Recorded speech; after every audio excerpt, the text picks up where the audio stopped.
పెద్ది సుదర్శన్ రెడ్డి గారు రాత్రి 12 గంటల తదనంతరం వారు మరణించడం తెలంగాణ రాష్ట్ర ఉద్యమానికి, తెలంగాణ రాష్ట్ర ఏర్పాటు తర్వాత అభివృద్ధి జరగవలసినటువంటి ఈ సమయంలో వారు మన మధ్య లేకపోవడం చాలా దురదృష్టకరం. పెద్ది సుదర్శన్ రెడ్డి గారు ఒక సామాన్య రైతు కుటుంబంలో ఉమ్మడి వరంగల్ జిల్లా నర్సంపేట శాసనసభ నియోజకవర్గం నల్లబెల్లి మండల కేంద్రంలో వారు జన్మించడం జరిగింది. వారు ఒక సామాన్య రైతు కుటుంబంలో పుట్టి అంచెలంచెలుగా ఎదిగి ఒక శాసనసభ్యుడిగా, రాష్ట్ర నాయకుడిగా ఎదగడం జరిగింది. వారు రాజకీయ చరిత్ర చూస్తే చిన్నతనం నుండే సామాజిక స్పృహ, ప్రజల సమస్యలు తీసుకొని పనిచేసేటువంటి గుణం ఉన్నటువంటి వ్యక్తి పెద్ది సుదర్శన్ రెడ్డి గారు. చిన్నతనంలోనే కాంగ్రెస్ పార్టీ, ఆ రోజు నర్సంపేట నియోజకవర్గంలో ఘర్షణలు ఉన్నటువంటి వాతావరణంలో ఉన్నటువంటి ప్రాంతం అది. ఆ సమయంలో ఆయన కాంగ్రెస్ కార్యకర్తగా, బ్లాక్ కాంగ్రెస్ ప్రెసిడెంట్గా, జిల్లా కాంగ్రెస్ పార్టీ నాయకులు, నాటి అధ్యక్షులు చెరుకుపల్లి శ్రీనివాసరెడ్డి గారి నాయకత్వాన పనిచేసిన సందర్భంలో 2001లో కేసీఆర్ గారి నాయకత్వాన తెలంగాణ రాష్ట్ర సమితి ఆవిర్భవించడం, జూన్ మాసంలో హన్మకొండ నగరంలో ఒక పెద్ద బహిరంగ సభ కేసీఆర్ గారు నిర్వహించి దాంట్లో ప్రసంగించిన తర్వాత వరంగల్ జిల్లాలో వాతావరణం చాలా పెద్ద ఎత్తున మార్పు జరిగింది.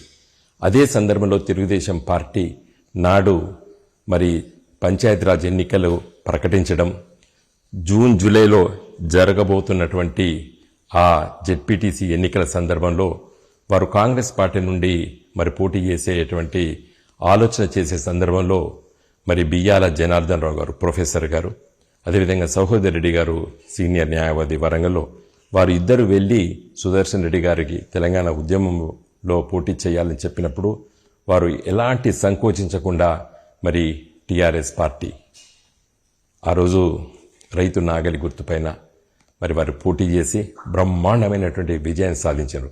వారిపైన నాడు తెలుగుదేశం పార్టీ తరఫున పోటీ చేసినటువంటి వ్యక్తి నేటి రాజ్యసభ సభ్యులు వేం నరేందర్ రెడ్డి గారు.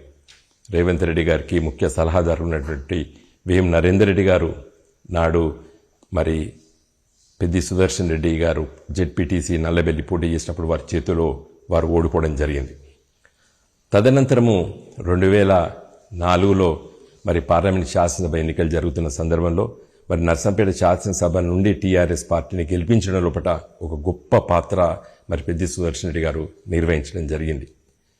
వారు 2006లో జిల్లా పరిషత్ టీఆర్ఎస్ పార్టీ ఫ్లోర్ లీడర్గా ఎన్నిక కాబడ్డారు. తదనంతరం వెంటనే కేసీఆర్ గారు గుర్తించి ఒక చురుకైనటువంటి కార్యకర్త అని చెప్పి వారిని జిల్లా అధ్యక్షుడిగా, ఉమ్మడి జిల్లా వరంగల్ జిల్లా అధ్యక్షుడిగా వారిని నియామకం చేశారు. నాడు నేను హన్మకొండ ఎంపీగా ఉండే సందర్భంలో మేమందరం కూడా చాలామంది కష్టపడి పనిచేసి ఆ గెలుపులో తెలంగాణ రాష్ట్ర ఉద్యమంలో వారు చురుకైనటువంటి పాత్ర నిర్వహించారు.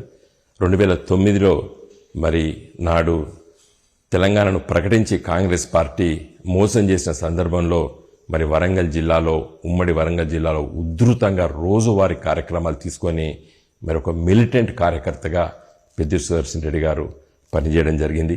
తెలంగాణ రాష్ట్రం వచ్చిన తర్వాత 2014లో, 2018లో వారు పోటీ చేయడం జరిగింది. ఒక శాసనసభ్యుడిగా 2018 నుండి 2023 వరకు నర్సంపేట శాసనసభ నియోజకవర్గాన్ని చాలా గొప్పగా అభివృద్ధి చేయడం జరిగింది. వారు ఈరోజు దేవాదుల నీళ్లు రామప్ప నుండి పాకాల చెరువులకి ఈరోజు లిఫ్ట్ చేసి నింపడం అంటే అది పెద్ది సుదర్శన్ రెడ్డి గారి ఒక ఆలోచన. అది కేసీఆర్ గారి దృష్టికి తీసుకొచ్చి ఈరోజు పాకాల చెరువు కింద ఉన్నటువంటి వేలాది ఎకరాలకి 2 పంటలు పండే విధంగా వారు శ్రద్ధ తీసుకొని అభివృద్ధి చేయడము. ముఖ్యంగా ఇటీవల కాలంలో కూడా కేసీఆర్ గారు మెడికల్ కాలేజీలు ప్రతి జిల్లాకి ప్రకటించినప్పుడు వరంగల్ జిల్లాకి, వరంగల్లో ఒక మెడికల్ కాలేజ్ ఉంది, నర్సంపేటలో కావాలని పట్టుబట్టి నర్సంపేట లోపట మరి గవర్నమెంట్ మెడికల్ కాలేజ్ను మరి నెలకొల్పడం లోపల పెద్ది సుదర్శన్ రెడ్డి గారి పాత్ర ఎంతో ఉంది. నాకు వారికి చాలా అనుభవ సంబంధం ఉంది. ఎందుకంటే మరి తెలంగాణ రాష్ట్ర సమితి తరఫున 2004లో గెలిచినటువంటి చాలామంది శాసనసభ్యులు నాడు మరి వైఎస్ రాజశేఖర రెడ్డి గారి వైపు వెళ్ళిన సందర్భంలో ఆ జిల్లాలో మరి నేను పార్లమెంట్ సభ్యుడిగా, పెద్ది సుదర్శన్ రెడ్డి గారు జిల్లా పార్టీ అధ్యక్షుడిగా మేము పార్టీని కాపాడుకొని ఉధృతమైనటువంటి మిలిటెంట్ ఉద్యమాలు నిర్వహించడం లోపట మరి పెద్ది సుదర్శన్ రెడ్డి గారి పాత్ర. ప్రతిరోజు దాదాపు 100 నుండి 200 కిలోమీటర్లు ప్రయాణం చెయ్యని రోజులు లేవు. గత 15-20 సంవత్సరాలు తను తప్పనిసరిగా ఉదయం లేస్తే సాయంకాలం వరకు మరి వందలాది కిలోమీటర్లు ప్రయాణం చేసేటువంటి ఆ శక్తి ఉన్నటువంటి నాయకుడు మరి పెద్ది సుదర్శన్ రెడ్డి గారు. దురదృష్టవశాత్తు వారు అనారోగ్యానికి గురై మరి గుండె జబ్బుతో అదేవిధంగా ఊపిరితిత్తుల వ్యాధితో మరణించడం చాలా చాలా మరి అందరికీ, తెలంగాణ ఉద్యమానికి, ముఖ్యంగా కేసీఆర్ గారి నాయకత్వాన్ని పనిచేసే మా వాళ్ళకందరికీ, మా లాంటి వాళ్ళకందరికీ కూడా చాలా బాధ ఉంది.